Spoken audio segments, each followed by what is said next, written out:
Welcome to Marriage Today podcast. I'm Jimmy Evans. This is my wife, Karen.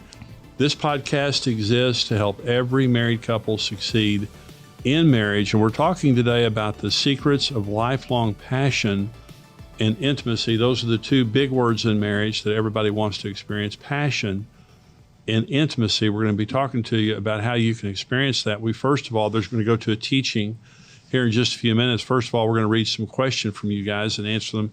And let me begin, Karen.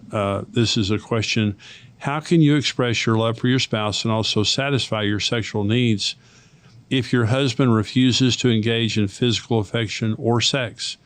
I'm ashamed that he won't be intimate with me. Gosh, that's a loaded question. Yeah. I would say definitely they need counseling because there's a huge blockage because most men, that's not going to be the case. Yeah. If he is shut you off physically and sexually, big warning flag there. Mm-hmm. And you say, well, how can you meet your own needs? You really can't. I mean, not in a satisfying way long term. Is if your husband has shut you out like that, you got to get counseling. Mm-hmm. And we've got here at Marriage Today, here at XO Marriage, we have marriage mediators. You can live in Timbuktu, but they can help you via Zoom or by phone. We're in the Dallas-Fort Worth Metroplex area here. So if you're in this area, reach out to us. Go on the website there and reach out to us. But they can help you. You really do need counseling. Mm-hmm. That's a big deal. Huge. And you just can't live in that environment very long without problems, big problems. No. Yeah. Okay. My wife and I have been going through a healing process after she had an affair. It has been amazing to see God restoring our marriage, but sex is still awkward because of the infidelity. What can we do to rebuild our intimacy? It'll get better over time. Now there are great books out there about sexual healing and affairs and things like that.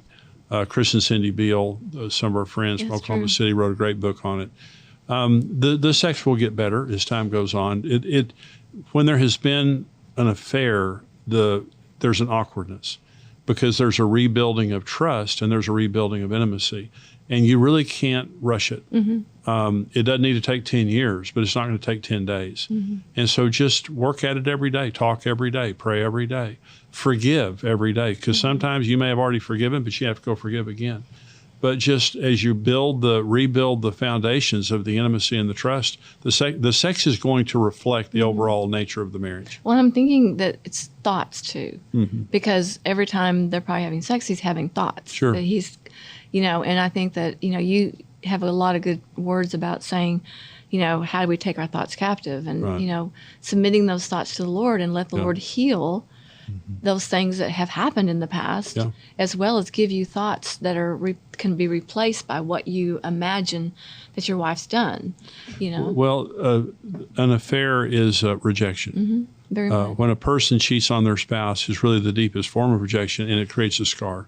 And those scars talk to you. And just like you said. So, taking your thoughts captive, replacing those thoughts with thoughts that are positive, according to the Word of God, I know that would be a huge issue there. And we hope that that's helpful to you. We're going to go now to the teaching on the secret of lifelong passion and intimacy. We hope that this is a blessing to you. Unrealistic expectations set us up for failure in marriage. And Marriage on the Rock, there are several sessions in that, but especially the most important issue in marriage. If you want to go deeper in this point, it's in Marriage on the Rock. Okay, two very common expectations that people have when they get married is this: you're going to make me happy and you're going to meet my needs. Okay, and so we get married and we think, I'm going to get married and you're going to make me happy and you're going to meet my needs. Well, the first is this: your spouse cannot meet your deepest needs. Okay, you have 4 needs in your life that only God can meet: acceptance, identity, security, and purpose. And God meeting those needs in you is the basis of your happiness. I love Karen, and I'm so happy with Karen, but I could be happy without Karen. Karen loves me, and she's happy with me, but she could be happy without me because of Jesus. And if we say to another person, you're my life and I can't live without you, that is a codependent statement. And I love Karen. I don't want to live without Karen. But the point is, Jesus makes me happy, not other people. And if your happiness depends on people, then you're literally just at the whim of how people are acting that particular day. Let me say this, in the midst of people who aren't doing what I want them to do, I can still be happy because of Jesus. Acceptance, identity, security, and purpose. He accepts me for who I am. I don't have to have whiter teeth and fresher breath or six-pack abs. You know, I have washboard abs. I just have a load of towels in right now. They're so precious to me, I cover them with padding. But Jesus accepts me for who I am right now. Acceptance, identity. He made me in my mother's womb, and he knows my real name. Your real name you get when you go to heaven, you'll get a white stone with your real name on it. Because the name you have right now is not your real name. When God made you in your mother's womb, he gave you a name that nobody else has. And part of the beauty of knowing God is he knows who you really are. He knows why. No person can tell you who you are. Only God can tell you who you are. So your sense of identity has to come from God if you're going to be whole and really live your life correctly. Security. Only God can make us truly secure. No army can make us truly secure. No medicine can make us truly secure. No weapon can make us truly secure, but the Spirit of God can make us truly secure. And purpose. I have a higher purpose for life than making a buck and spending it. I have a higher purpose of life than just going through another 24 hours of biological processes. I live for a king and a kingdom. And when I wake up every day, I do something that makes an eternal difference in people's lives. That's the purpose of my life. Acceptance, identity, security, and purpose. Only God can meet those needs. And it's called the principle of transference. If I don't depend on God to meet those needs, I automatically transfer the expectation of that to my spouse. I depend on God to meet my deepest needs, and I depend on God to solve my biggest problems. And I'm not going to put that expectation on you. My God is a big God, and I'm going to put faith in him. Number 2, inhibitor of intimacy, is rejection of the inherent differences between us. And so when Karen and I got married, I just thought she's so weird because she's not like me. And we got in all these fights because we rejected each other's differences. You have different love needs. The men need, the 4 major needs of a man. Honor is number 1, sex. Number 2, friendship with his wife, wants to be buddies, and domestic support. Women are not at all like that. Not that they don't have any of those needs. Number 1 need of a woman is security. Number 2 is open and honest communication. Number 3 is soft, non-sexual affection. And number 4 is leadership, not being dominated. They want their husband to be the initiator of the well-being of the home. All 4 of our major needs are different. And so when your spouse is telling you what they need from you, it's not anything that you need. It's not anything that you can relate to. The mega need of men is honor, and the mega need of women is security. They're almost complete opposites in that sense. And so if I'm going to be able to be intimate with you, it means I have to come out of my world into your world. If you could meet your own needs, you wouldn't have married me. You can't meet your own needs. You're depending on me. And if I'm going to meet your needs, it means I need to listen. I need to listen to what you're saying, and I need to believe it when you tell me you're different. Our money languages are typically different. I didn't know that there were different money languages. There are 4 different money languages, and Karen and I have different money languages, and one of the things we couldn't talk about early in our marriage was money. Money was a toxic issue for us because we had such different ways of looking at it.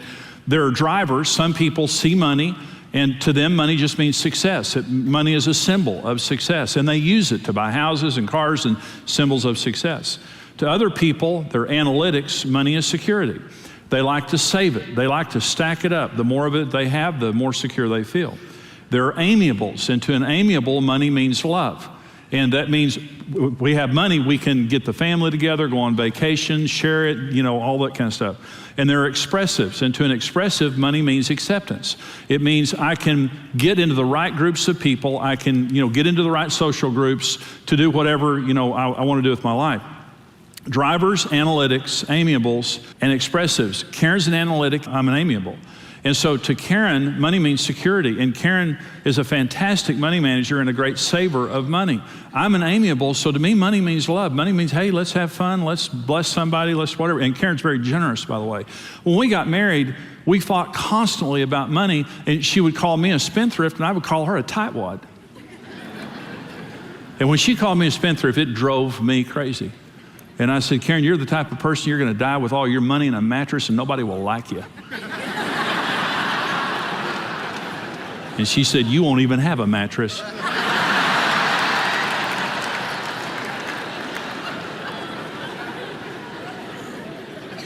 So, we're different. But let me say this.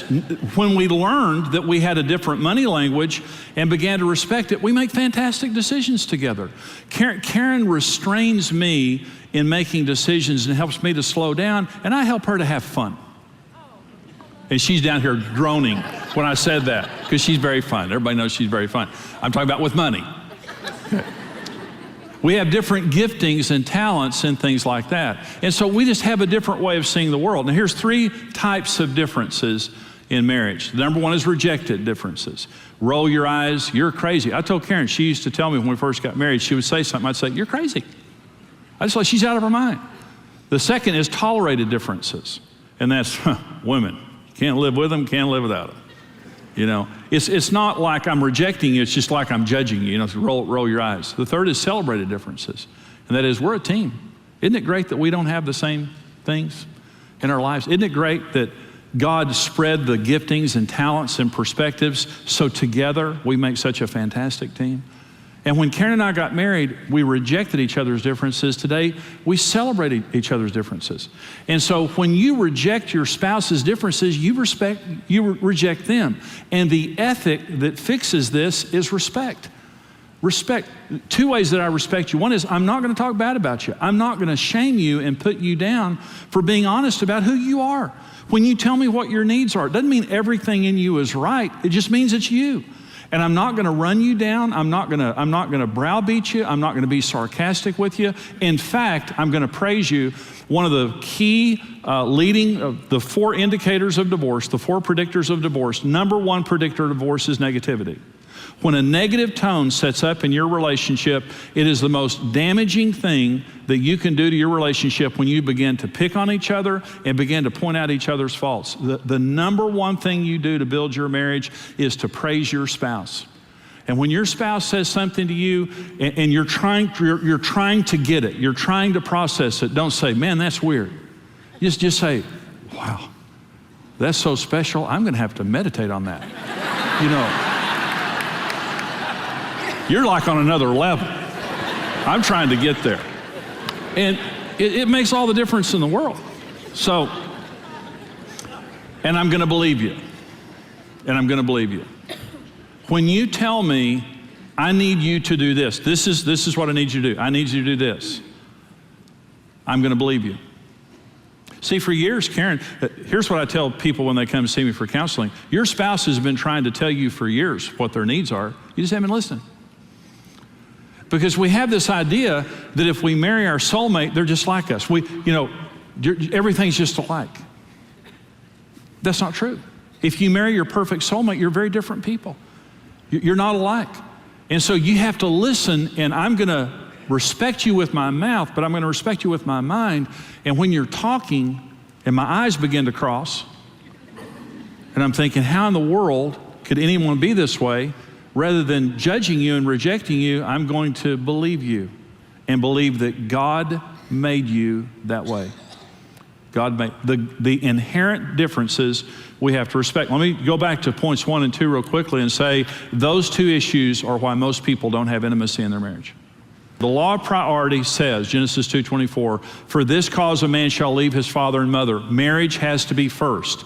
It only works in first place in real terms. It has to come before your children.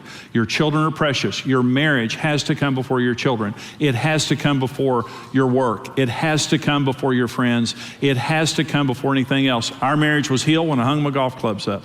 And I stopped playing golf and I made my marriage first again. And so marriage has to be first. And there are 2 ways that we get distracted. One is the stresses of life. Okay, the stresses means children, work, busyness, things like that. And that's why traditions and disciplines are critical in our marriage, because it's not what you can make happen, it's what you can keep happening. Do you have a date night every week? Do you have time alone? Do you have time to talk every day? Do you have disciplines and traditions that keep the right things happening? And they're inviolable. No one's getting this time. No one's getting this time. No one's getting this energy. My spouse deserves the best of my life, of my time, energy, everything in my life. And so I'm going to protect this for you. The stresses that come on us can cause us to become distracted. And you can't be intimate with a person who's not paying attention. And they're not focused, okay? But the other type of distraction is me turning my heart away in response to frustration or pain. And this is the most dangerous one. Hebrews 13 says, marriage is honorable among all, and the bed undefiled, but fornicators and adulterers God will judge. Let your conduct be without covetousness. Be content with such things as you have. For he himself has said, I will never leave you nor forsake you. And the context here is being frustrated with your spouse and beginning to covet other people's spouses and other people. But by the way, when the Bible tells us not to covet, in the Old Testament, it says don't covet your neighbor's wife. Coveting is referenced to people. And what God is saying here is you may get frustrated with your spouse. I get frustrated with you. Your spouse may be imperfect, you're imperfect. But I've said to you, I'll never leave you or forsake you. I'll never physically leave you, and I'll never turn my heart away. God has promised all of us, in spite of all of our issues, he will never turn his heart away from us. There'll never be a moment in your eternity that God will ever stop paying attention to you and caring about you. Is that good news, anybody? Okay. So, affairs happen when you turn your heart away. Affairs begin on the inside. Karen and I were on Dennis Rainey's radio program a few years ago, and Dennis was interviewing us, and he was talking about the early days of our relationship, and Dennis said to Karen, when Jimmy was being such a jerk earlier in your marriage, were you ever tempted to have an affair? And I was interested in the answer. I mean, I'd never, I thought, well, okay, sister, get honest here. And here's what Karen said. I wouldn't let my heart go there. And this is truth. And because of that, she was fighting for our marriage when I was being a jerk. The most important thing in the ethic here is faithfulness. Not just on the outside, on the inside.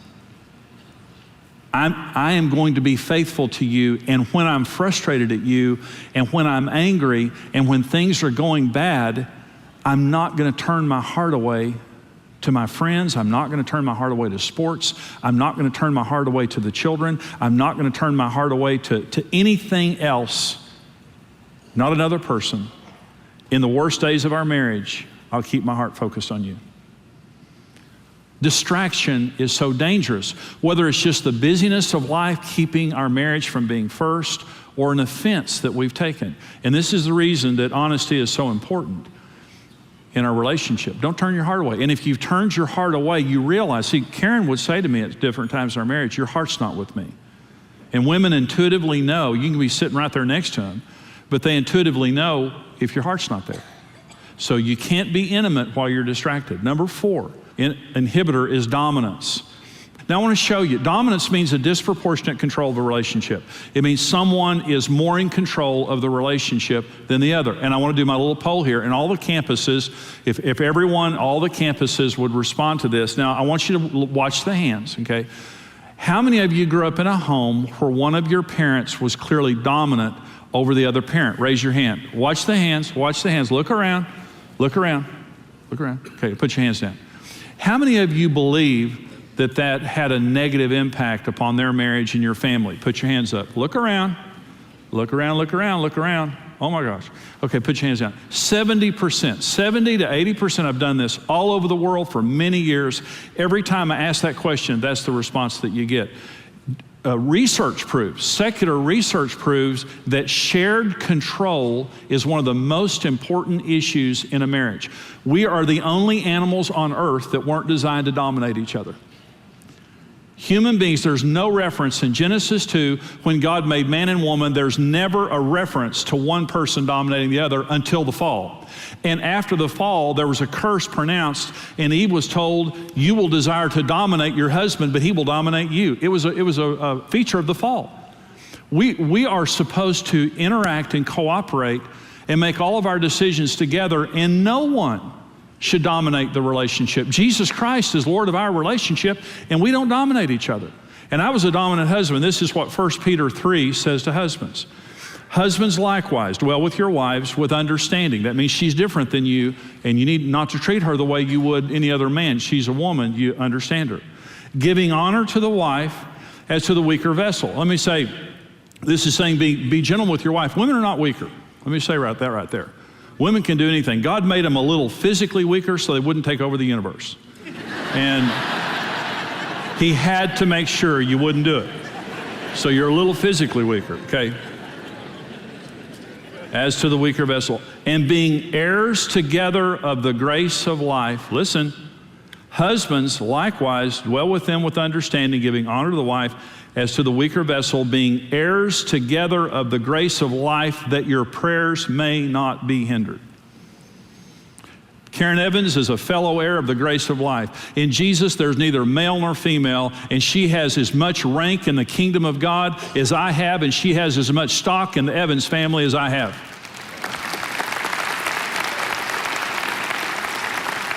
You can't be intimate with a person who's dominating you. You just can't do it. And so intimacy happens among equals, where we're respecting each other and loving each other. So the ethic of this is equality. We will not punish each other for being honest, and I will not act alone without you. And Karen, I can't tell you, and this is out of respect. Karen's not being bad when she says this, but this is out of respect. A million times in our marriage, Karen will say, Jimmy, I trust you, you just do it. And a million times I've said, no. Until you come, I'm not going. I will not make that decision without you, because I want to make sure that every single thing in our lives are a product of us and not a product of me by myself.